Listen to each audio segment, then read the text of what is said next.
อันว่าบุญนี่บ่มีไผปั่นแจกมันบ่แหกเครื่องใดคือไม้พากลางซั้นเด้พี่น้องอย่างว่าเฮากินข้าวเฮากินจั่งสิอิ่มมันบ่ไปอิ่มท้องเขาพุ่นผู้บ่กินพี่น้องเอ๋ยพี่น้องเอ๋ยอันนี้ล่ะบุญกุศลสร้างนำทางไปสู่สวรรค์ผู้ใดเฮ็ดผู้ใดก็ได้พี่น้องจ้าน้อยเขยทะเลสาวย่อเมืองสกล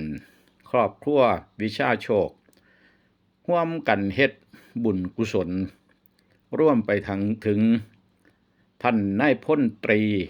พลตำรวจตรีอำนาจไตรพจน์เพิ่นโฮมสร้างบุญกุศลเฮ็ดถ้วยชามผ้าป่าเก้าอี้ไปถวายสำนักวิปัสสนากรรมฐานนี่ห้วยให้นี่มื้อวันที่10เมษายน